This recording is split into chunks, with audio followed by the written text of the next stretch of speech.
of Access and Equity, and I'd like to welcome you to tonight's session on how to speak to your child about racism with Dr. Allison Briscoe-Smith. We're just going to give everyone a few more minutes to log in, and then we'll get started with our introduction and presentation.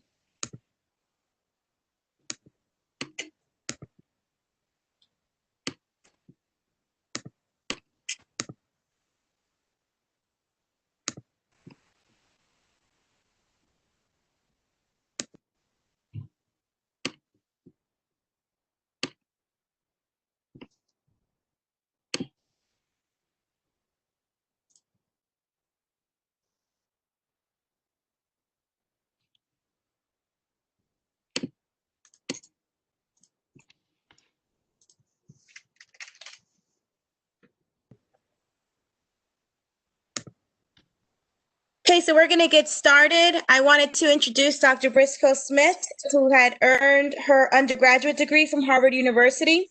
She then received her clinical psychology PhD from the University of California. She then went on to continue her specialization in trauma and ethnic minority mental health through internship and postdoctoral work at the University of California, San Francisco General Hospital. She has combined her love of teaching and advocacy by serving as a professor and by directing mental health programs for children experiencing trauma, homelessness, or foster care. Much of her work has been with schools as a clinician, consultant, and trainer. Currently, Dr. Briscoe-Smith is a director of diversity, equity, and inclusion at the Wright Institute, where she is a professor. She provides consultation and training to Bay Area nonprofits and schools on how to support trauma-informed practices and cultural accountability. I feel very fortunate to be able to present Dr. Briscoe-Smith to all of you, and I'm sure that we're all going to be looking forward and learning quite a bit from tonight's presentation. Thank you so much for that welcome. I'm going to ask, I'm assuming folks can kind of hear me. I'm really excited to be here in this space. This is one of, I think, the marvels of technology, which is that I get to speak to you all. I'm here in Oakland, California, and we'll be taking you through a number of different pieces of research and hopefully some thought exercises as we go about today. So I'm, again, very appreciative for the invitation and very happy to be with you all here tonight. Our focus is really going to be on how do we talk to our children about race, but I wanted to kind of think about that in the context of the times that we're in, which is that this is a particular moment. I think many of us are thinking about this in the context of the multiple pandemics that we have going on. The pandemics of COVID, clearly, also the pandemics of racialized violence. I'm not sure how you all are feeling it on the East Coast, but here in California, we've gone through 28 days with not being able to kind of go outside due to fires, which thankfully today is the first day of rain that we've seen in a long time. So in other words, parenting has gotten increasingly complicated as of late in terms of all of these multiple competing factors. So I would be remiss in talking about this issue of race without kind of contextualizing it in terms of the things that we have going on right now. So I'll begin just a little bit about kind of identifying myself in a couple of different ways. The main thing that you all should know about me is that I'm a mother and a mother of three. Just as we got ready to start the panel, the lovely folks putting this together got to hear me engage with my children, as many of you often do. I was having a fight with them about screen time and that they needed to help me out. But, my space as a parent is the one that informs me the most. And I've been very lucky to be able to listen to parents during this time. So I have an 11-year-old son, I have a 10-year-old daughter, and I have a 3-year-old daughter as well. So I'm in it, much like many of you are, in terms of the parenting challenges that are presented. The other issues that I think are pretty salient for contextualizing my conversation is that I am a child psychologist by training with a real focus on issues of trauma. So that means that the bulk of my service and the bulk of my work comes in the context of working with children who've experienced horrible things and their families. And I mention that in part because that work is difficult and challenging work, witnessing children go through really difficult things. But more than anything, it's also the gift of resilience and the gift of being able to see young children, babies, families, adults who've overcome childhood trauma, and speak to the resilience. So I want to mention that just in terms of like my barometer for what things are difficult is conversations are hard, but they're not the scope of trauma that I'm typically engaging with. And so I want to build and kind of focus on our resilience and what we can do. The other focus that I've had is really talking with folks about how do we talk to our children about race. So I want to bring in some of the research and point you to some resources. And then I know that this is hard to be in dialogue in these little squares.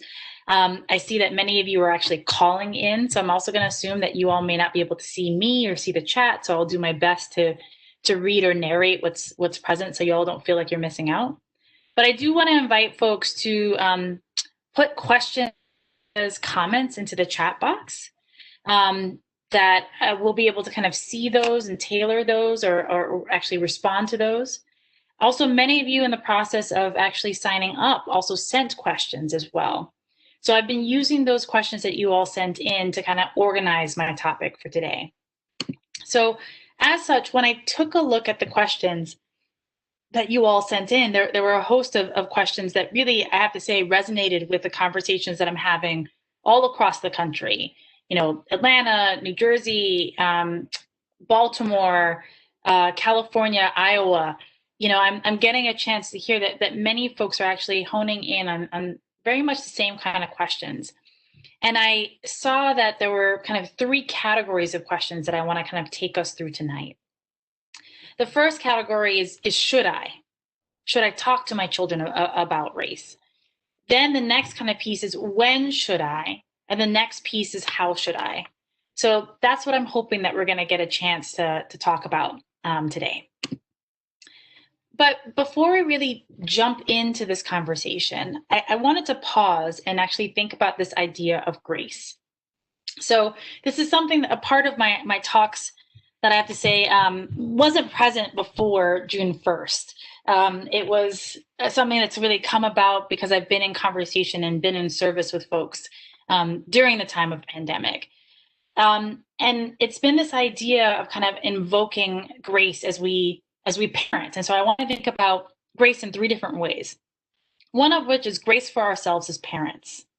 So let's define grace in this way. A great friend of mine talks about grace as unmerited favor, right? Or maybe even thinking about it this way: courteous goodwill, an instance of kindness, of clemency, a temporary exemption, a reprieve.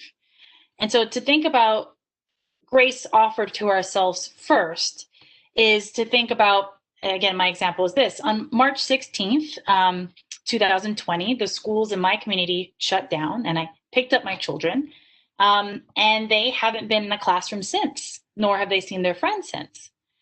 And also what that meant, I haven't seen their friends in person, that is. But what that meant was on March 14th, I suddenly became a sixth grade teacher, a fourth grade teacher, and a daycare provider. And I held myself to a standard of kind of doing that, such that I, like many of you, were probably up all night trying to figure out what is Common Core anyway, what's this new math, how can I teach it, while also being in the midst of my own kind of job. And maybe many of you have experienced job loss or job change or something, but all of a sudden this additional kind of work that I hadn't really chosen came upon me. And I'm happy and I'm blessed to do it in many different ways, but I have to admit, I'm not great at it. I was a terrible sixth grade teacher. I was a terrible daycare provider. And instead of beating myself up for it, I needed to extend myself some grace, which is I've not been trained or supported to do these things. So how can I think about this differently? How can I engage with this differently? How do I not hold myself of being a trained sixth grade teacher? Because I recognize that takes a lot of training and support. So allowing myself some grace around that. So grace for ourselves. We can also think about this in the context of grace for ourselves in conversations about race. I've been approached by so many people who are saying, I just want to know the right things to say. And I understand and so deeply appreciate that, but want to invite that we need some grace in this moment, which is maybe there's not the right thing to say. Maybe we're going to make a mistake. How do we stay in relationship? How are we kind to ourselves in this moment as we do this work? The second piece is thinking about grace for our children. So as I mentioned, my kids have been, living in my, proximity to me all day, every day for months now.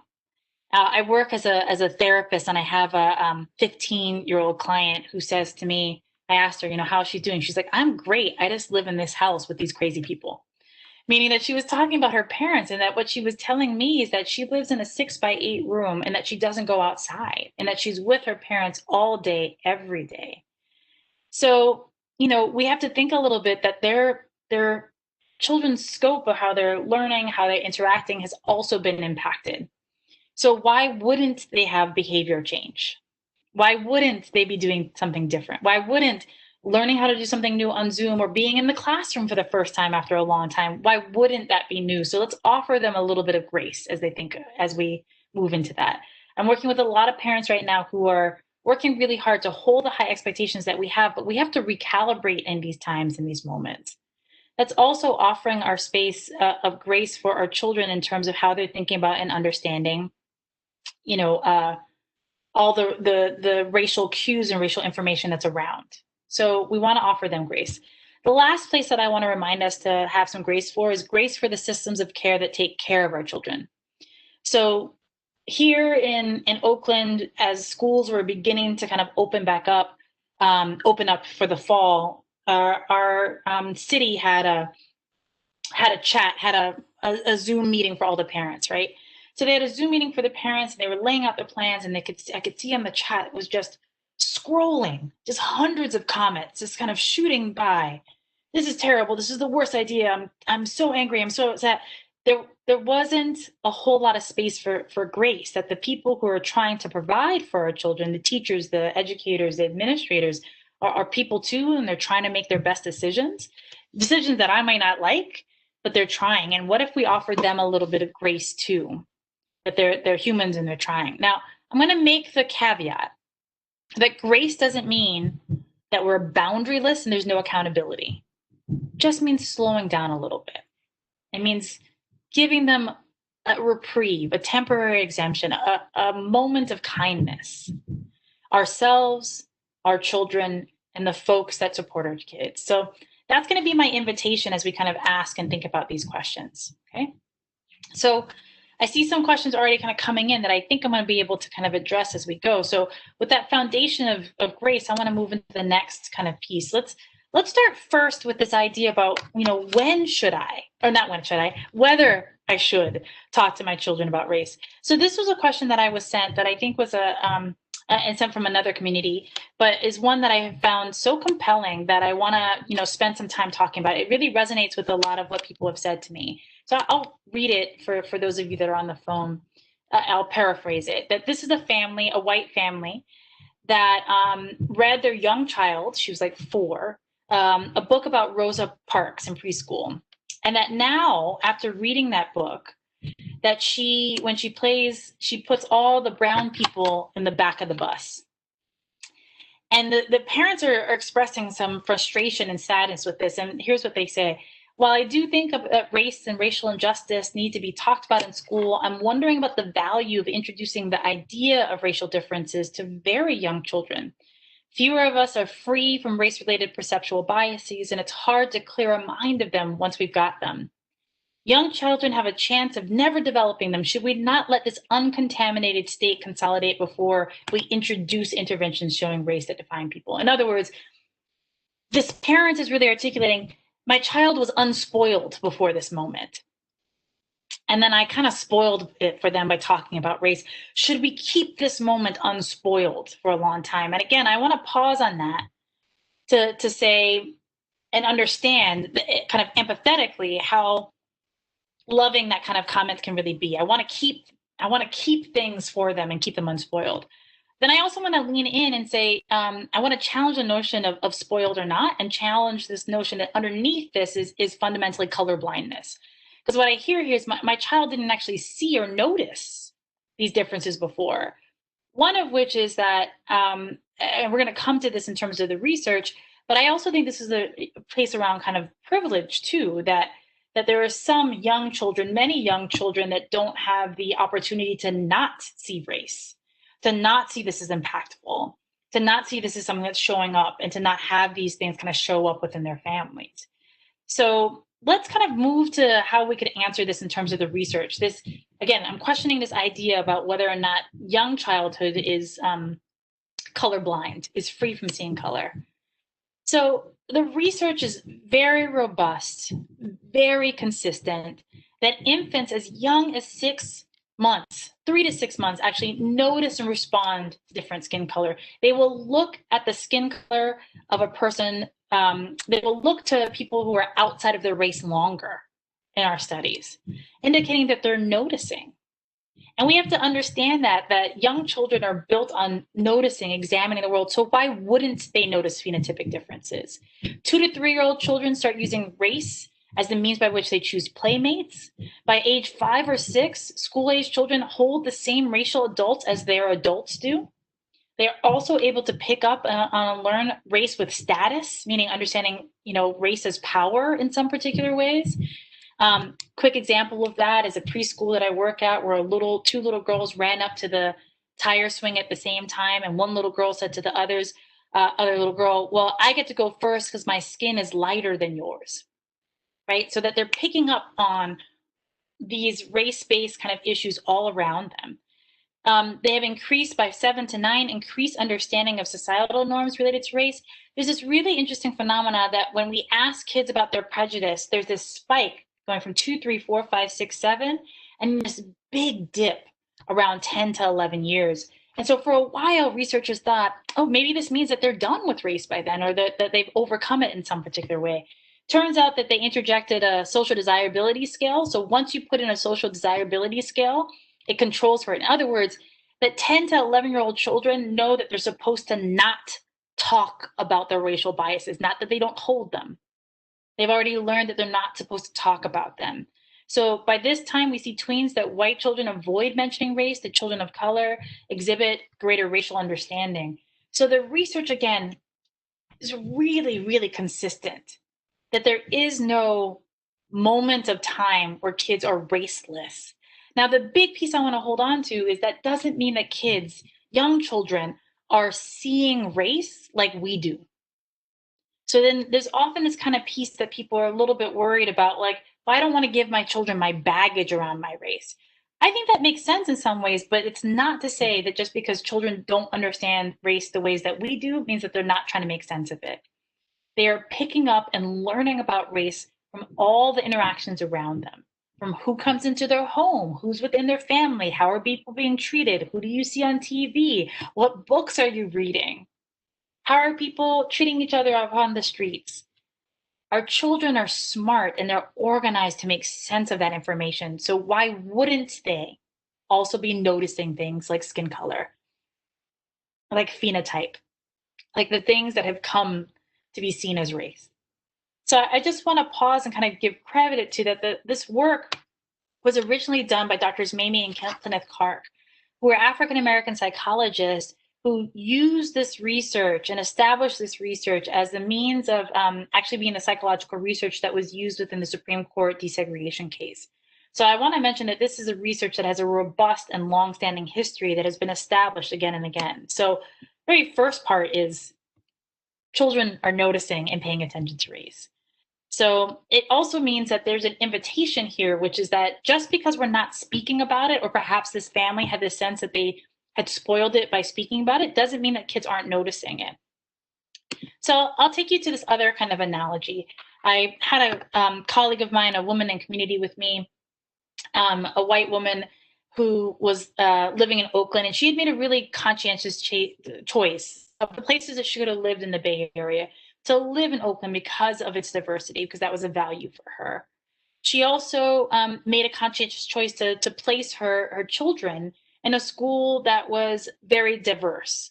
And in her conversation with me, she asked the question, she's like, look, I've demonstrated this as a value. Diversity is really important for me. Because I've made this choice to put my children in diverse schools and live in Oakland, isn't that enough? And again, I really think that's a really important kind of point to think about, that many of us are making these kinds of choices around our values in these particular ways. But I want to offer an analogy like this. There's on the screen, there's an image of a very beautiful, well-appointed library. If I were to leave a toddler in the library and come out, and come back in a year, would I expect that toddler to know how to read? That just because they've been exposed to the diversity, exposed to the beautiful different books, doesn't mean that they learn how to read. That happens within relationship between a child and their grown up. And that this is our opportunity to teach them, to share with them about how we would like for them to read the room. So many parents, and again, research establishes this pretty consistently across the board, the bulk of parents are resoundingly silent around race, with the exception that parents of color, Black parents in particular, tend to talk about race more often, but it's not all the time. And that what ends up happening is if that we're not speaking about race or not being conscious about the ways in which we're communicating about race, that means that it leaves children to make sense of it on their own. So the question that I tend to ask folks is, would you prefer to be the person who talks to your children about race, or would you rather that they learn it from the world around them? And I think that's a fair question, and one that people might answer differently, but that's how I'm going to kind of think about that space. So I want to think a little bit more about this kind of idea about racial stress as well, and racial stress in the context of of trauma. There was a question, actually, many of the questions that I received were questions about how do we think about Black Lives Matter? And, one of the pieces that I wanted to kind of ask back is, what do you mean by that? What are you kind of attending to? Where's your positionality in that conversation? So this was a question that I thought that was actually helpful for us to kind of think about it. So there's one question here, and this was, repeated with some of the questions I received is, how do I talk to my Black child about what's going on around them when we're being faced, many of us as parents of Black children are being faced with a question about, will I be harmed? Am I safe? How do we answer those questions, which are, the heartbreaking necessities of our world? And then other questions kind of came up, which is other folks have said, how do I think about this in the context of perhaps someone who's white? On one hand, being honest with my children feels appropriate because it honors their intellect and their minds, but I'm often worried that I fear and I'm causing them to fear by kind of talking about these issues. So how do we talk about these complicated spaces? And again, I'm contextualizing this in the idea of thinking about racial trauma and racial stress. So let me define that a little bit. There's a long kind of definition that's provided here, but I'm going to talk about it in what I feel like is a simpler way, which is I understand trauma to be a extreme version of stress. And there's two ways that we get to that. I actually see that stress is normative. It happens all the time, that we often have stress. We think about the things that we really kind of enjoy engaging in, like working a hard puzzle or going out for a run or having a friendly debate with friends. There's some level of stress that's in that, but it's optimal levels. When stress goes off the rails, it's either because it's so high, the peak of it is so much, so that we can think about that as a single kind of event or a big event, like a big loss or car accident or one big kind of event, or because the trauma is so prolonged. So because the stress has happened for so long, we don't have a time to recover. Now you can imagine and feel that many of us are in a heightened state and a prolonged state. So if we just reference the pandemic, for some folks, this feels like a big shift in how we feel, how we're doing, our relatedness, our threat to our job, to our livelihood, to our bodies, and that this has gone on for a really long time.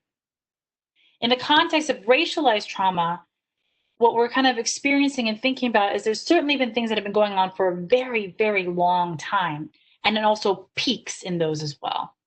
So those peaks might be individual, they might be collective by bearing witness to particular things, but these things add up. So that's the way I like to kind of think about it. And then I want to invite us in the context of school and schooling and kids to listen. How are our children doing? So I was working with one school that had thought, in anticipation of the school year starting, that there was a idea that maybe all of the kids of color would be racially traumatized. And I wanted to say, hold up, hold up. We actually need to listen to what their experiences were first before we make assumptions. So this context of kind of racial trauma is one that I think is part of those previous questions about how do I explain something that's stressful to my child, or am I seeing something that is distressing to my child? And so this question, I think, is going to be the bulk of what I would like to invite people to kind of talk about today, which is the how to talk to kids. So we frame that they're noticing it, that they can be paying attention to it, but how could we actually do this? So much like the questions before, and many of the questions that I received, and usually when I get an opportunity to be in person, what ends up happening is that at the end of my talk, someone will come up to me and say, my 5-year-old did this, or my 6-year-old did this. And my first kind of reaction is, when I'm getting asked a question about a child, is to say, I'm not the expert in your child, you are the expert. And to kind of push it back to them to kind of think about it. But, I've been kind of pushed to think a little bit more deeply about it, and have come up with this kind of idea for a framework that we could approach. So I want to invite a couple different things. One of which is, as we're beginning to think about how do I speak to my children about race, that we have a couple different factors, one of which are kid factors. So what are the kid factors that are here? Meaning, who is your child? What are they like? What's their temperament, their gender? How are they racialized? Those are all factors that are really, really important. So I'll give you an example. I mentioned that I have a son. My son is 11 years old. He's very much like me in terms of he and I are both anxious folks, or folks that struggle with anxiety. Whenever he hears about something, he goes catastrophic.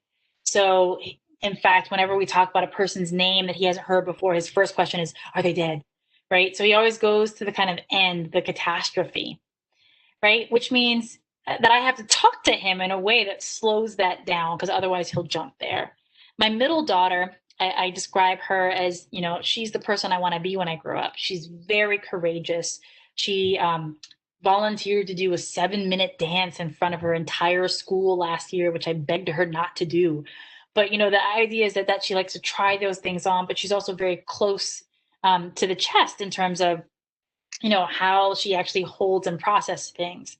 So it means that I have to tell her things in a very different way, that she'll be the first one, like, sure, yes, I'll try it on. But then I'll take her a little while to get there. In other words, I can't have the same conversation with them about something difficult. Or if I do, I know that my son's going to go to anxiety and my daughter's going to go like, where's the fight? Let's go. So it's going to take time. So I want to invite you all to kind of think about that in the context of your own children. Who are they? How do they respond? How do they think? What's the conversations that you can have? I'll also mention my son is a boy and he gets read as black. So people see him and they see a little black boy. That's a very different circumstance than my daughter, who is read as a girl and also is read as Latina. My children are black, white, and Mexican. So she walks through the world very differently. Their experiences are really different. My third child is read as white, and that's a very different experience that she has walking through the world. So I have to think about that. So it can't just be this one size fit all. Who are the kid factors? The second thing for us to think about is our parent factors. So who are you as a parent, or who are you as this kind of child's grown up? What's your own racial identity, your own background? What do you bring to the table? I'm black, my partner is Mexican and white. When my children have questions or want to have a conversation about the lived experience about being mixed, I don't have that. My partner does. So they can ask him about that. It's not that I can't imagine or conjecture, but it's not the same. We have something different to offer there. So part of this is thinking about who are the grown-ups that are taking care of the children in your family, and what do they have to offer? Now, both of these things exist within the context of a family mission. So a family mission statement sounds very woo-woo, but it's not. So I'm going to invite us to kind of think about a family mission statement in this kind of way. I'll talk about it. I'll back into it this way, which is, I'm often a consultant for organizations. And when I get called to do work at organizations, the first thing I'll ask them is, do you have a statement of racial justice? Do you have a statement of diversity, equity, and inclusion? And if they say yes, then I very quickly just have to ask them, what got in the way of, of living that vision. But if I work with an organization that doesn't have it, then I know that I'm going to be there for a long time helping them to articulate it. That this family mission is our means by which we kind of prioritize our time, our value, our work, our relationships. We focus on that. So let's do a little bit of an exercise, imagining a bit. So a family mission statement is, you can think about this as like a family motto. And so think about it this way. Think about all the things that you say to your children that begin with we. So we are, or we do. Often when I do this in the context of little kids, parents are saying like, well, we don't hit. Okay, yeah, but you are teaching something, right? So I want to invite you to think about what are the things that you begin to tell your children that start with we. Okay. And then I'm going to ask, as I kind of talk through, I'm going to invite people, as you think about your mottos, your statements, your values, if you want to go ahead and put them in the chat, that would be great. It's a great way of sharing. It's a great way of engaging. So again, I'm going to invite you all that if you have any family mottos or mission statements, that you put them into the chat. But again, I want to invite you to kind of think about this while people are thinking to put them in the chat.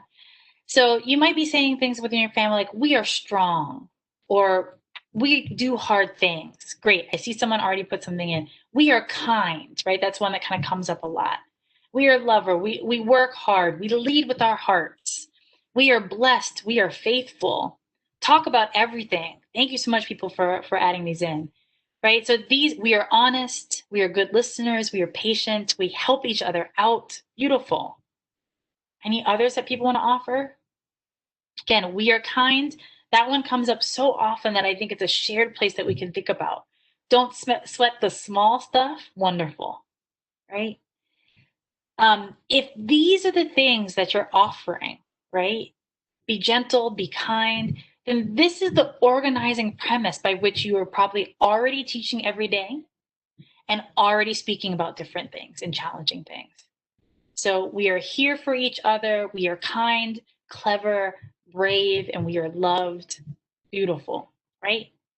So if we think about, so many of you have talked about kindness. So kindness is probably something that you've been talking about with your children from very early on, right? From whether or not they're introduced to a new baby and you tell them gentle, or they have a pet and you tell them to be soft. You probably have been talking about this as a long time. So building up for how you interact with each other. So we are kind to each other. What does kindness mean, right? How do we show it? You can invite children to talk about, where does kindness live in your body? How would you show it? What are your relationships like? And then in the framing of something as big and terrible and awful as racial injustice, it comes down to people were not kind in that moment. And I'm not trying to be trite or to reduce things to a point that is, too reductionistic. But the idea that you have already built in a conversation about this. I see someone put in that we are resilient, right? So it might be that when we are impacted by difficult things, that our family, we work hard to overcome those. That we work hard every day to make it through difficult things. We can do hard things together. We are faithful, right? So that we can invoke that we're going to have a trust in each other. We are organized by our faith. Even something like, and I think this is great, don't sweat the small stuff. So you can imagine that this family, when somebody in the family, when a child is having a hard time, that you might actually encourage them to think about, well, what's big and what's small here? How do we think about it? So the invitation is to really articulate these things and think about them in the context specifically of racial justice, right? So think about these issues as your values. Who do you want your family to be? How do you want them to act? And then also from little kids all the way up to older kids, you can ask the question. So if we are resilient, what does that look like? Where is it in our body? Where is it in our relationships? How do we show that we're resilient? How do we understand how we can look for resilience in other folks? Is this community that's been discriminated against resilient? Yes. How? Where can we see it? Right? Where is gentleness and kindness? Where is we are here for each other, which means that this is a moment of allyship, right? That if we're here for each other, we're here for a family, but how do we extend that? So again, you can tell I get excited about this because this is something that's already present for you that you could talk about. Now, I want to invite you to think about and to extend this question a little bit even more, which is, what's your vision of racial justice? That so often we are kind of thinking about, what do I say to my kids, but we're not linked to our values around that. We just want to say the kind of right thing or kind of calm ourselves down or soothe, but let's think a little bit about, what do we want to communicate and what's our vision of racial justice anyway? So I want to invite you all over time to think about these questions. If your family were racially just, what would it look like? Who would be in your family? How would you interact?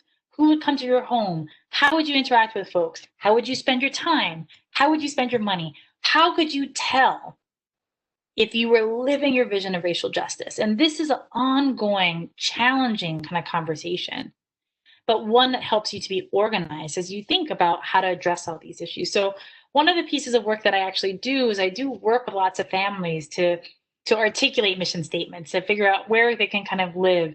Again, it can be everything from like formal, that you write it up or invite your families to kind of write it up, to what you just think about. But I do encourage you to have this conversation with your children.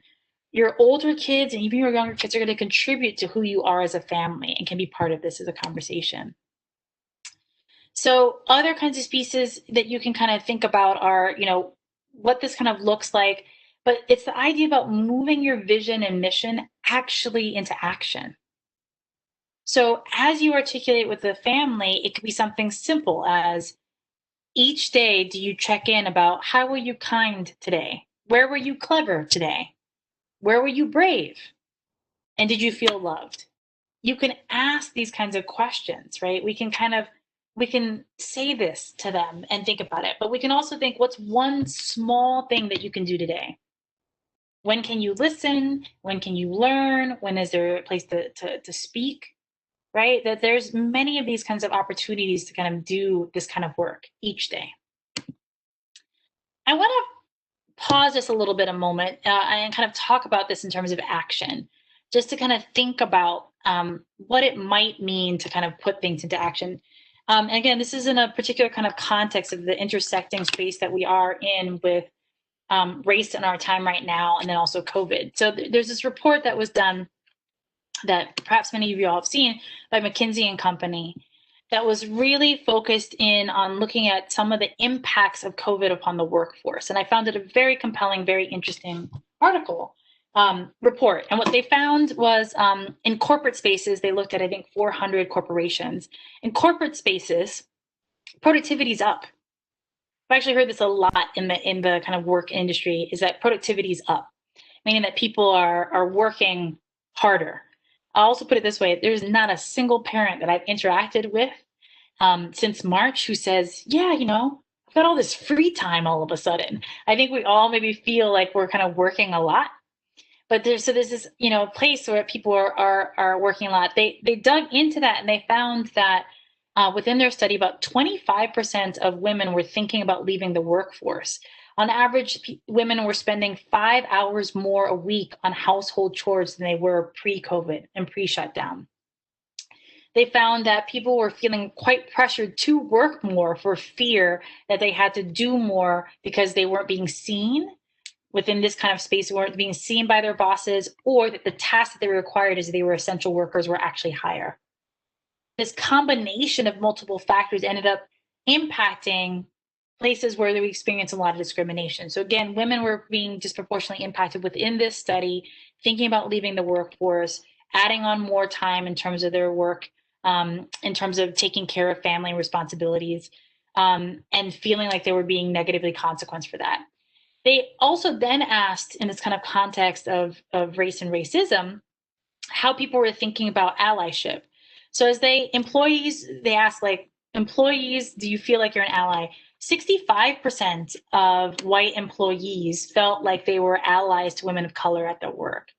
But then they dug into this in a way that I think is really helpful. So while identifying as an ally is really important and really necessary, they moved to operationalize it. So they asked the next question, which is that your allyship means that you actively listen to personal stories of women of color about bias or mistreatment, and that moved down to 52%. Then when asking folks, did you actually publicly acknowledge or give credit to women of color for their ideas of work, that moved to 45%. If you see discrimination against women, that you speak about it and you confront it, that moved to 35%. I take a public stand to support racial equity, that moved to 30%. And then this next place of I give of my time, I mentor or sponsor one or more women of color at work, that moved to 12%.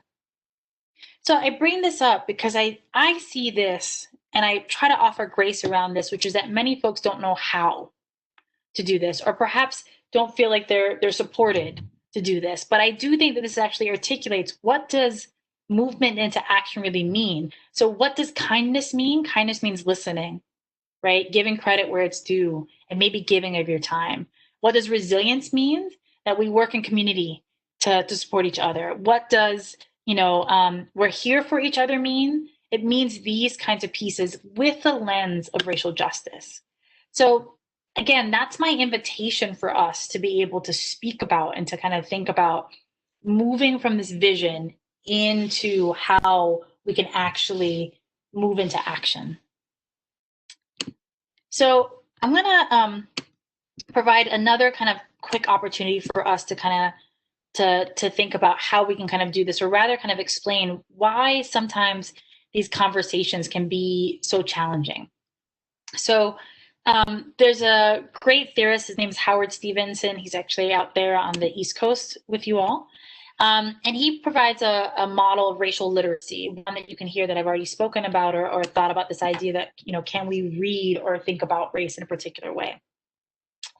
And so he provides a model for why race-based conversation kind of goes off the rails sometimes. So he talks about it in this way. And we can remember that, previously I talked about this idea of racial stress. So he identifies that racial stress is this time, this moment. So we can think about racial stress as maybe it's the moment when our child is asking us a question, will it be harmed, or telling us a story about how they were hurt at school. Maybe this is a time where we as a teacher are, talking with a parent about race, and it turns out that we have a difference. This is when we're with a colleague and maybe I said something that offended them, or they said something that offended me, but it's this idea that stress is present and stress gets invoked. And he says that what ends up kind of happening within this moment, if racial stress, this moment of needing to describe what's going on or be in a conversation, the very first thing that we talk about or worry about is, what if I say the wrong thing? What if I say the wrong thing here? And I think the flip of that is when so many people are coming to me and asking, I just want to say the right thing. And for some folks in this equation, people are worried about, if I say the wrong thing, that person is going to think that I'm a racist. For other people in this equation, it's not so much that I'm worried I'm going to be seen as a racist, but I'm going to be that angry Black woman again. So, but I think we throw around this term racist without ever really a shared description of what it means, what we mean by it. And that rather what we're really worried about is, what if I say the wrong thing? They're going to think that I'm a bad person. And, I don't really want to be seen as a bad person. That's not something that feels good to me. And that actually what happens is that my body becomes involved. I become distressed. My heart starts pounding, my hands are getting sweaty. There's all of these kinds of things that end up kind of showing up. And then maybe we'll actually be punished, or fear that we'll be punished for being bad, that I'll be harmed, or that I'll lose my job, or I'll lose that friendship. But there's fear that's involved with that. Okay. And then what ends up happening is that other things get said. So for a long time in 2008, 2016, a lot of folks were having the conversation, but aren't we done with race? Can't we just be done? Right? So I think we have the opportunity to show that we're still not done with it, unfortunately. But then my friend calls this next piece brand management, right? Which is this idea about, no, I'm not a bad person. I'm married to, I work for a nonprofit. I do all these good things. It's brand management, right? About defending about whether or not I'm a good person or not. Or why should I be punished for racism? It's not my fault. I didn't come up with it. Did I mention I'm not a racist? Or when the conversation really goes wrong, it flips to this. Maybe you're just being too sensitive. So I'm curious, and again, I wish I could see your beautiful faces, but usually when I kind of do this, there's usually some head nods or maybe some places of curiosity. But this is something that kind of comes up a lot, that these conversations kind of go off the rails. And because these conversations go off the rails, that people would rather just avoid. They would add, and thank you for the person that jumped in and said that I'm with you. So that's the head nod that I need, right? So that this conversation becomes so aversive that we rather just avoid, right? And so if we avoid it, then what ends up happening is that we don't practice that skill. We don't get an opportunity to do this and develop skill with it, and that people around us will know when we're uncomfortable with it. So Howard Stevenson points to 3 things that we can do to actually slow this down and to engage in these conversations differently. And he talks about reflecting, relaxing, and practicing. So reflect really just means slowing down, having a moment to kind of pause. Relax doesn't mean to kind of get chilled out to this conversation, but it's, you know, a place to really think about, can I just breathe? Can I kind of focus on this for a little bit, right? And practice is just as a moment that we have to try these on, okay? I see here and really appreciate that, you know, folks are saying that you're mixed families, multiracial family, and it's hard to talk with others about this. And that these are the moments about kind of how do we actually kind of engage in these conversations, because it's, you know, our big feelings, our sense of selves are on the line. So I wanted to talk about one thing that he talks about in particular, and offer a couple of things that I've been learning from folks about how we can actually engage in these conversations. So this idea of practice, I'm gonna stop the PowerPoint share because I can, and we don't need that part. So I'm going to just pause just a little bit and kind of talk about the next part. So he takes us through the cycle, and then he talks about what can we do in this moment, right? And so he talks about the practice that we can get, and so that we can practice in a couple different ways. And so he invites this idea of scripting. So scripting is the idea of having practice things that you say to interrupt bias. Now I'm going to pause just to think, we all have these already. So think about it this way. When someone tells you something or asks a question that you can't stand, that happens all the time. You probably have something that you want to be able to say, a clap back, a moment of curiosity, something that you probably have said, right? That kind of comes to mind. So I'm going to give you an example that happens to me, and I've actually just been in dialogue with a number of folks, and I can give you a couple examples that comes up for them too. But I'm going to give you one of my scripts, and I'm going to admit it's a problematic script. It's not perfect, but it's what I have. So my challenge is this. Back pre-Rona, when you could go into stores and do things, I used to be frequently approached in stores, and people would ask me where things were. And it would happen to me all the time. And I want to admit, like, I didn't like it. I didn't like it for a number of different reasons. It happened to me a lot. I felt like it was racialized. I felt like it was gendered. And I also felt like what happened in that moment is that my own classist assumptions would get activated. And I would have to do some thinking about, well, why is it a problem if I work in this store? It should be okay. But it actually went to the place that, you know, like I wouldn't wear a red shirt in Target because I didn't want people to ask me where things were. So it just happened, you know, a whole lot. And again, I didn't like it. So, the other problem with this is that I also always know where stuff is in a store. So that's the other larger kind of issue. But this was happening so often that I decided that I was going to go ahead and have a script. So my script is this. I'd be happy to help you, but I wonder what it is about me that makes you think that I work here. Again, I'd be happy to help you, but I wonder what it is about me that makes you think I work here. For me, that allowed things to slow down. It was something that I could go ahead and say, and allowed me to feel a little bit more empowered in the situation. So I was in a store locally, and a lovely elderly white woman came out to me and asked me where spaghetti was, which is on aisle 4 in our store. But I said, you know, I'd be happy to help you, but what is it about me that makes you think that I work here? And she looked at me and she and just ran away. Now, that doesn't confirm anything or deny anything, but it gave me some space. And it made me kind of think that, you know, that it really confirmed my thoughts in a particular way. I was in a shoe store, and a woman asked me where a pair of shoes were, and they were in the next aisle. And I said, you know, I'd be happy to help you, but what is it about me that makes you think that I work here? And she said, well, your shoes are so nice. I'm like, oh, yes, thank you. And then we went and got the shoes. But as I'm kind of joking around this, it's just something that I could say to slow down. I have another example. I was working with an organization actually right before I got on to this call. And what they've done, as many organizations and many families that I've worked with done, is that they've actually cultivated their own scripts. They've thought about what kind of scripts do they want to have? How do they want to kind of intervene? And so this woman was talking about how she was recently on a hike and there were people on the trail and they had decided to stop on the trail. And so she just asked, excuse me, can you guys, move? And they were kind of slow to move. And this woman happens to have an accent. And the guy yelled at her, where's that accent from? And she thought, and she had actually been thinking about the scripting. She's like, I hate when I ask that question. It has a lot of meaning for me. It didn't feel good in that moment.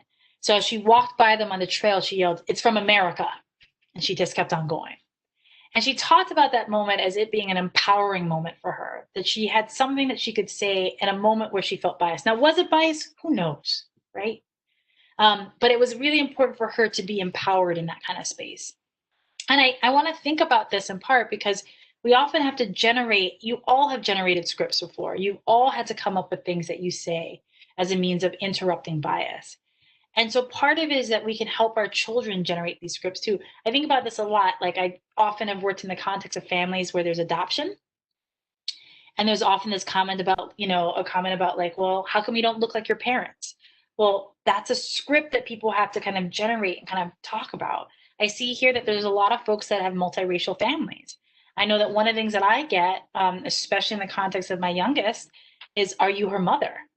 Because people don't assume that I'm her mother because I look differently than her. Or the questions that I often get about whether or not I am a caretaker, a nanny, as opposed to my children's mother. So those are things that kind of come up frequently. So there's these opportunities for us to kind of interrupt bias and opportunities to slow things down. So this is the idea of scripts. So again, I want to kind of slow down on that part around scripts because we've moved through from what our children are understanding all the way up to this place about the things that we can say in the environment around them. And again, we'll invite you to kind of think about and pay attention to scripts about what you have and what you might want to be able to kind of cultivate with your family. So the other piece that I want to spend just a little bit of time talking about before trying to move on to your questions is much of this conversation that I've been having with you all, or this talk that I've been having with you all, is exactly that. It's the talk. And it's about what do we say to our children? How do we say to our children? But the biggest thing that we really have to offer in this conversation with our children is our listening, is to really be able to listen to what's going on. And that the more that we're able to slow down, the more that we're able to listen and to be curious, that is actually going to get us way farther than having the right thing to say. Often the right thing to say is that, again, so we reduce the anxiety, so we assuage our fears, so we comfort. And I want to actually encourage us to kind of extend beyond that what is comforting for our children is their relationship with us, not necessarily the things that we say. It's when they feel that they are heard. I'll give a little anecdote about a place where I did a terrible job of listening. So for Halloween, recently, my middle daughter was very, very excited about getting a dress. And so she was explaining the dress to me. So she's like, I want the dress from Princess and the Frog. So that's the Disney film that features a Black princess. She's like, I want the dress. So I assumed that she wanted Tiana's dress because she's the Black girl. And my daughter said, no, I don't want her dress. I want the friend's dress. I'm like, well, what friend are you talking about? And she was actually talking about the little girl who's the white friend in the movie. And she's portrayed as kind of a Southern belle and as being very rich. And I had this moment of not listening where I turned to my daughter and like, how are you going to watch an all Black princess movie and want the one dress that the white girl wants? That was my automatic kind of assumption. Not the most generous, not the most graceful, not the most helpful, but that's what kind of came to mind. And my poor little daughter shut down. And she's like, that's okay. I want Tiana's dress. I want it. I'm like, no. I want to find out more. And she was done, right? She shut down. I had shamed her in that moment, which wasn't great. I hadn't listened to her in that moment, and she was done. And she just wanted something different. And I could have responded in many different ways, but thankfully my mom kind of intervened, and my mom, who co-parents with us, said, your daughter's been talking about that dress, but she wants the little girl's dress because it looks like a quinceañera dress. And she wants the dress, which is, she actually wanted a big poofy dress that reminded my daughter of the Mexican part of her identity. And it was this moment of like, wow, I didn't listen. I was so big and jumping to, I need to teach you how to do this thing in this particular way, that I didn't listen for what was there. And I didn't make enough spaciousness for her. So thankfully, she had another grown up around her who could talk to her about it and that she could communicate about it. So, that has actually helped me kind of think about, more than anything, we really have to think about, how can we listen? So I had to go back and talk to my daughter and say, I jumped there and I didn't listen. Can we talk more about it? And then again, Halloween was canceled, so it was a moot point. But anyway, so there was this kind of longer kind of story about kind of her listening. So I want to pause there, and I want to see as much as possible if we can get in dialogue.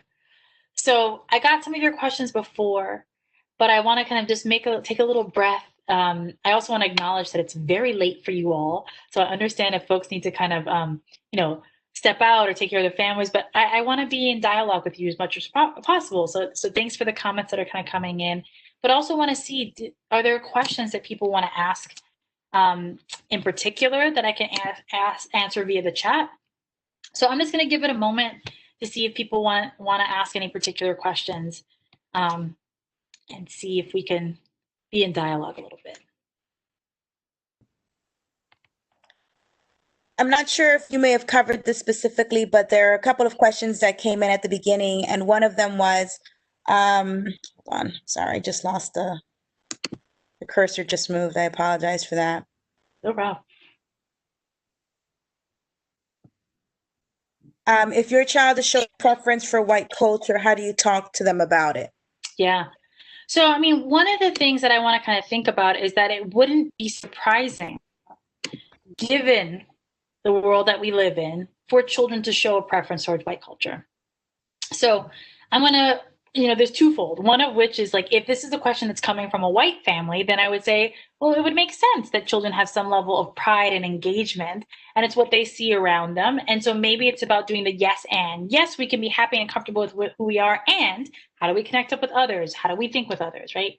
If this is a question that's coming from the content of being a family of color, I think it's a place that a lot of us become really worried about. Is it my Black child, my Latinx child, my Filipina child?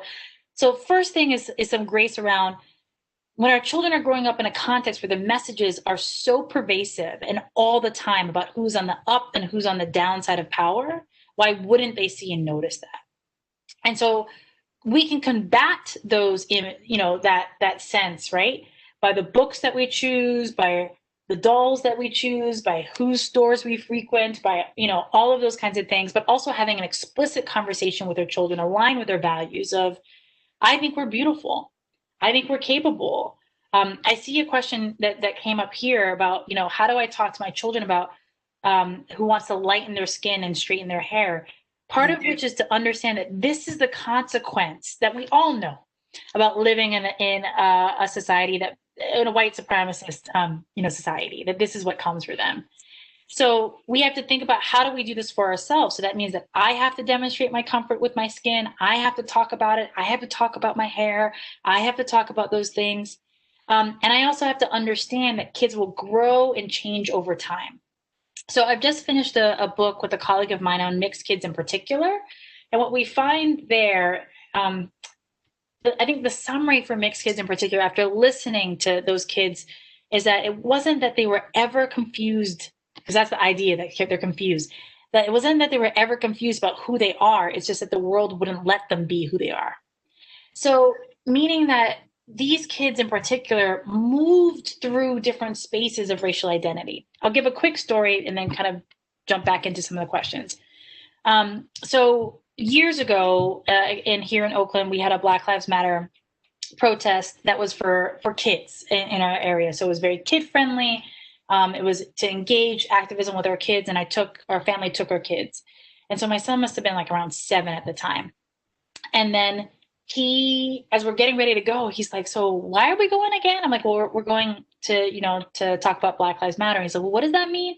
Or why, what's going on? I said, well, there've been, a lot of Black people that haven't been treated fairly or kindly, and they've been hurt. And then he says, well, I'm Black. I'm like, yeah, you are. And he goes, but I'm white too, so I'm okay. And it was this kind of moment of like, but it was also this moment of, he was a 6-year-old kid that was being taken to a space where he needed to negotiate his safety. So why wouldn't he cling to whiteness in that moment? And also for me to know that that was a moment, that I have multiple moments, if I'm so blessed, to be able to come back to that conversation. So to have some spaciousness to understand why they might feel that way, and for us to do as much as we can to combat that by valuing ourselves as people of color, by showing those examples, by having the conversation. I understand why you'd want your skin color to be lighter, because that's what's valued in the world around you. But I think you're beautiful in the darkness of the color that you have, in the mahogany that you have, whatever, that we've got to have that frequent kind of conversation. So that was one kind of question that I kind of jumped to, but I see there are two questions that are somewhat similar to each other, so I'll ask them together. One of them is, how do we explain to our children of color who ask, will we be killed too? And then the next question is, what is the balance between honesty about police brutality and age appropriateness in discussing these many, many tragedies? So, I mean, I think in order to answer this question, you've got to go back to your family mission statement. So, how do you understand the world? So, if your family mission statement is, we do hard things, then the conversation around police brutality might be, we think that these things are really terrible and really hard, and we do hard things, so we're going to work to make sure that this doesn't happen. We're going to work. So, I mean, the conversation that I've had with my kids, and I feel blessed in this position, is that when my son asked me whether or not he'd be killed by police officers, I can't promise him. I can't promise him that he won't be run over by a car. I can't promise him any of those kinds of things. But I can say, I don't know the answer to that. I hear that you're really worried about that. But I think it's really important we think about what are the things that we can do. So we can be kind to each other. We can think about the police officers that we know that are in our family. I can do work like this, that I talk to folks about implicit bias and things like that. I can to think about what are the small kind of tangible things that we can do. I often rely upon the Mr. Rogers quote, look for the helpers. So in a moment of difficulty, how do we find out who a helper is? How do we identify? And this is actually the conversation that I have with my children around, how can you tell if someone's a helper? It's not just because there's a uniform on. It's about, are they kind to you? Are they respectful to you? Are they going to be able to listen to you with your help? How do we identify who helpers are? So I say that not to say that is the answer, but that aligns with my family mission statement about, we work hard, we are trying to be respectful of others. But I also hear, like, there's no guarantee, right? We can't, I would love to be able to guarantee or answer that question. And it's okay. It's okay for us to kind of talk about how we don't have all the answers. I see here also an explanation too, but like, we can explain that it's not just Black folks that are harmed by police. But I think the issue with that as an explanation is that what we're teaching our children, or what we're offering to our children, is that we're talking to them about the ways in which they can be harmed. White, Black, harmed. And I think for little kids, we need to, and older kids too, we need to address the big scary thing that's out there and help them to be able to move. I don't know. That's a big scary thing. I worry about it. And right here, you're safe. And right here, this is the next thing that we can kind of do. So to offer the safety where we can, and offer the next step where we can. And there's also this idea about kind of like balance, right? I don't know that there is a balance. There is moments of fear that are true, and that we can get to narrate that. I saw also a question before, this other kind of piece about like seeming anti-white. And I think what we have to kind of, like, the worries, and talk about race so much and how does it kind of come up, that again, the idea is that we got to go back to, why am I speaking about this? What is it that I value? Do you honestly have to reconcile with, how do you feel about white folks? Because if you've got to do that work and you haven't done that work, then it's showing up for our kids, right? But you can also explain, oh, I've been in a situation where I haven't been treated well by those folks, so it's going to be extra work for me to do that, but I'm willing to do the work. I'm trying to do the work. We've got to be honest, in terms of how we're thinking about it. And I also have to say, like, there isn't I don't know that I don't know that balance is something you can have in a particular moment, maybe over the arc of a time, right? Is that over time we can kind of think about these pieces. I also want to say, we have to expect our children to play with what we've given them. So I go all the way back to that very first kind of story that I told, which is that, of course, we're going to read our children a conversation about Rosa Parks, and they're going to start putting all the brown kids in the back because they're trying to make sense of it. That doesn't mean that they're examining their bias, or that they're doing anything but playing. I have a quick example of this. So I worked in an 8th grade classroom where we had this big conversation about implicit bias. The class was very, very much engaged, and they were writing all the implicit biases on the board, right? The teacher comes by to give them a piece of paper so that they can go ahead and start writing out their ideas. And one of the kids gets a piece of paper and goes, "Oh, you gave me a white piece of paper. Oh, you're racist. You gave me a white piece of paper." And the poor teacher was like, oh, frozen, right? But have you all ever met an 8th grader? Like, that's what 8th graders are like. They've got to play and be provocative. So part of this piece, and I think this makes us nervous, is that we want to tell our children the right thing and have them do the right thing. But our kids play with this, right? They play with these kinds of pieces. So to listen for it is play, and to talk and to narrate it as well. So we can, think about, why kids might worry, and that this is a really hard thing for us to kind of talk about, but, to also to understand that they're going to have to play with it as well.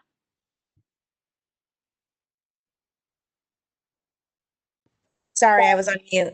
So the next, so the next question would be, how do you keep your children positive when they believe the color of their skin always has a negative inclination?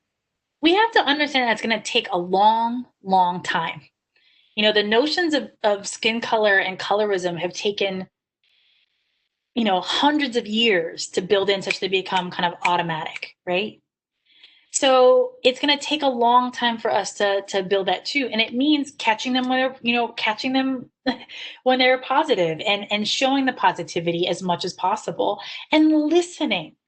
So we have to be able to listen to, why do you feel that way? What makes you think about that? Where do you see this? How do we understand? Remember, I was with my daughter in like a CVS, like a store where there were a whole bunch of like hair colors, right? And my daughter was looking, and she wanted like this color and this color and this color. And I stopped her and I asked her, I said, "How many of those ladies up there look like me?" And she says, "No one." I'm like, "Yeah, I want you to recognize," because she was, she's getting these kind of ideas about what the color of her hair should be.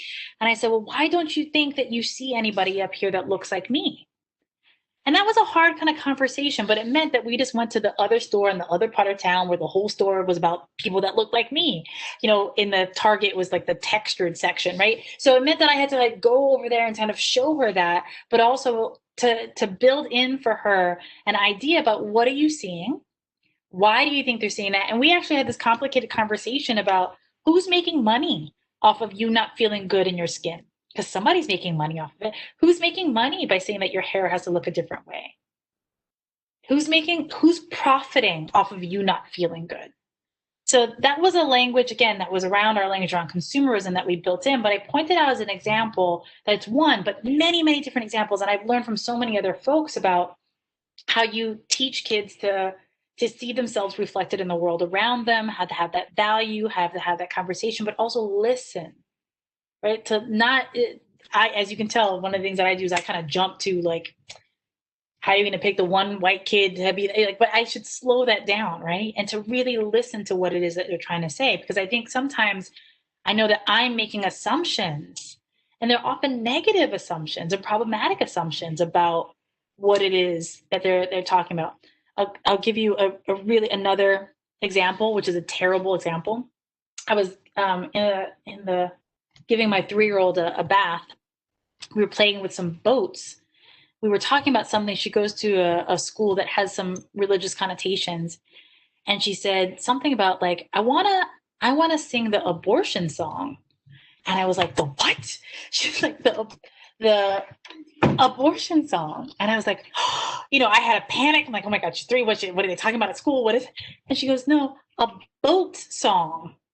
I want to sing about a boat song. And she picked up the boat. I'm like, oh, I had this whole lecture. I'm like, are we going to talk about this? What do you mean? But like, I went all the way.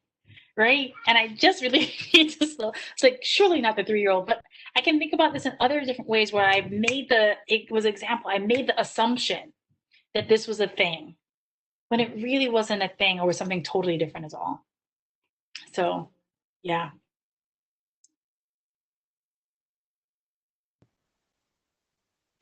I think we pretty much have answered the questions in one way or another. Are there any other questions from our parents or families that they would like to ask Dr. Briscoe-Smith?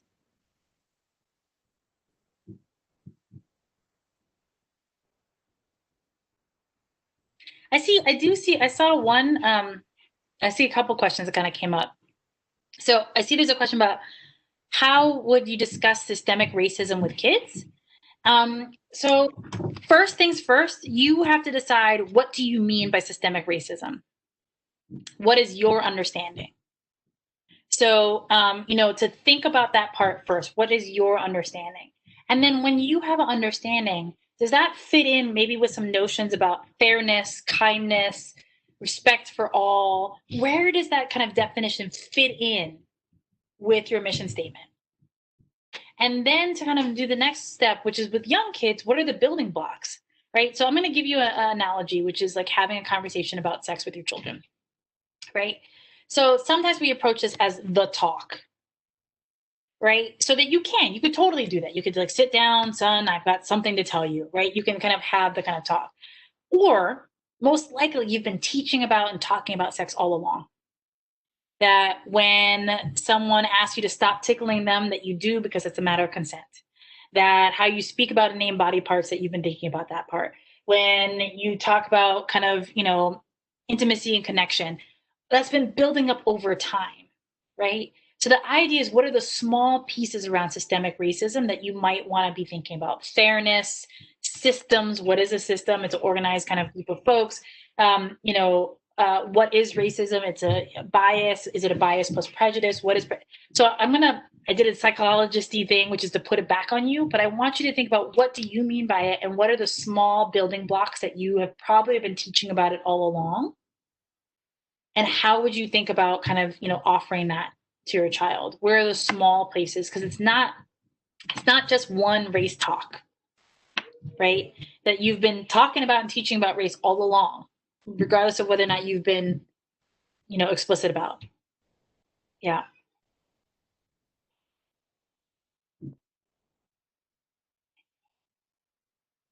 So we have a question higher up. It says, my 7-year-old shuts me down every time I try to discuss race.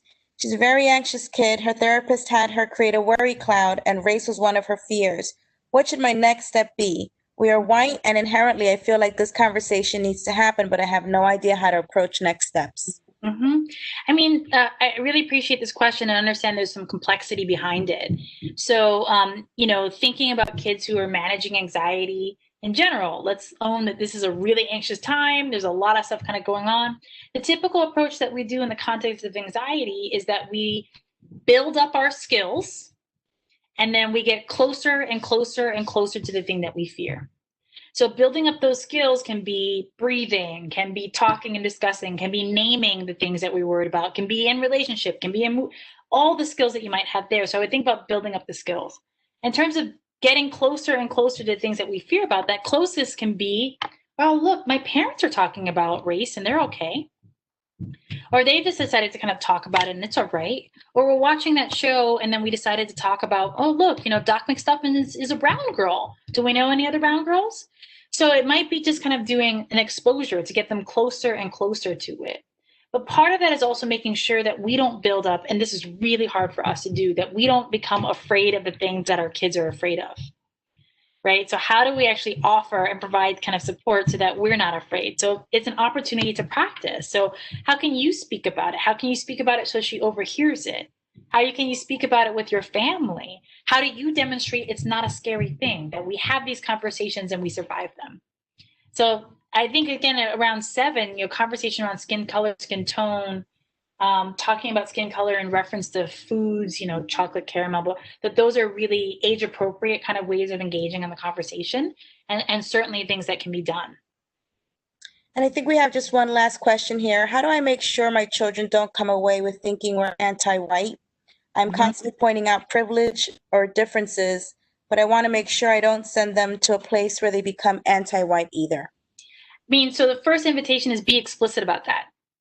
Say that out loud. While I talk about privilege, while I talk about all of this, this is not our opportunity to be anti-white. Even more importantly is live that. So how do you live that? Who are you community with? How do you have examples of folks that you're connected with around that? And I think that was also the piece too, that you've got to do, we all have to do our own thinking about, are you, is the question, are you anti-white?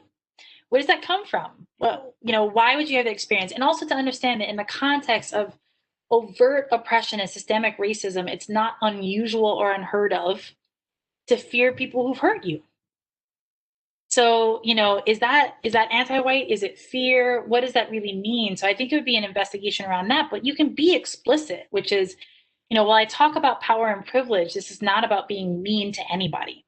This is not about shutting anybody out. This is about understanding what's happening in the world around us. And to know that these conversations take time. This is not a one-off. This is going to build up over time. And the grace part, you're going to make mistakes with that, and our children are going to make mistakes with this. So maybe your child is going to feel a particular way and be anxious around different folks for a while.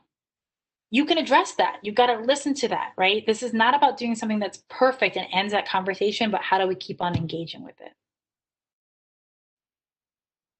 Mm-hmm. Yeah. I think that, let me see.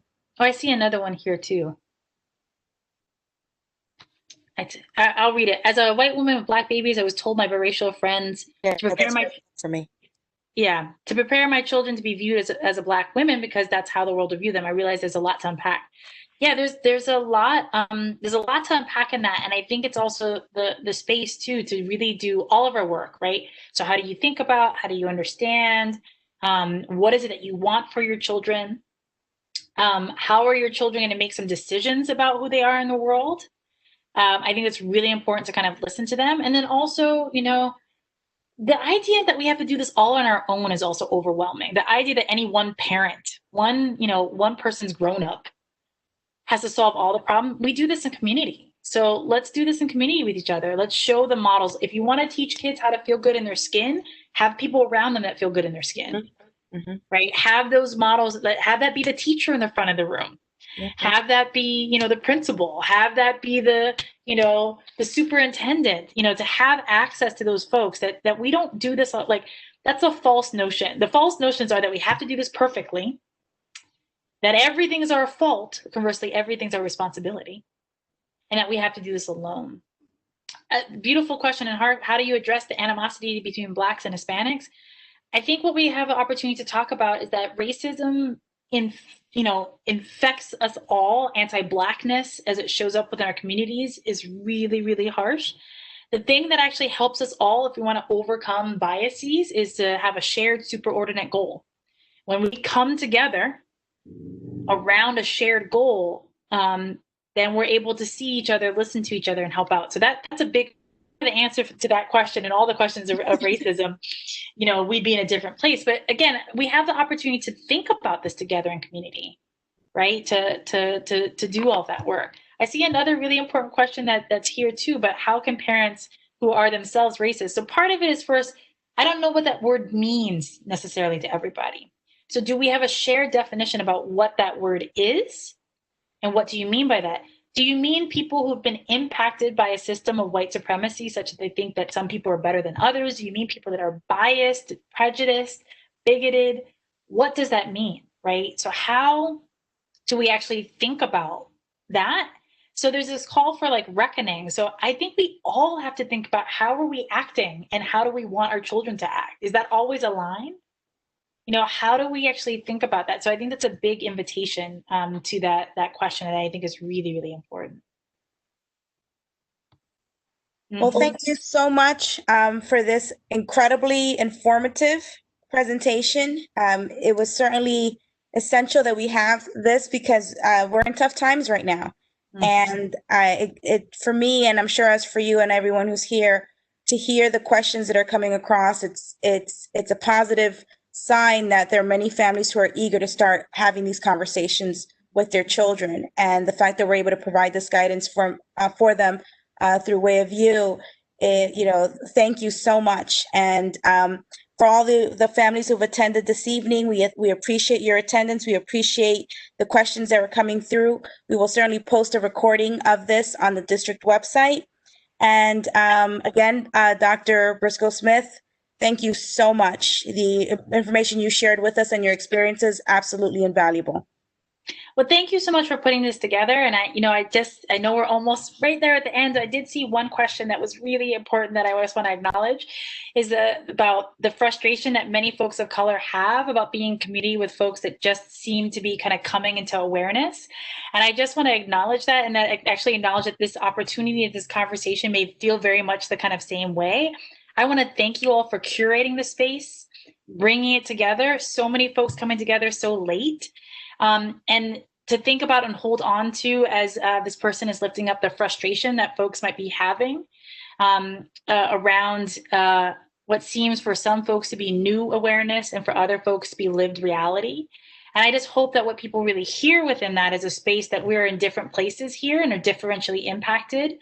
But can we have grace for our negative kind of experiences there, and also an opening to listen and to understand that teenagers are going to be frustrated, not only with other folks in that space, but frustrated with us as parents. I don't think you've lived as a parent until you've been outwoked by your kid.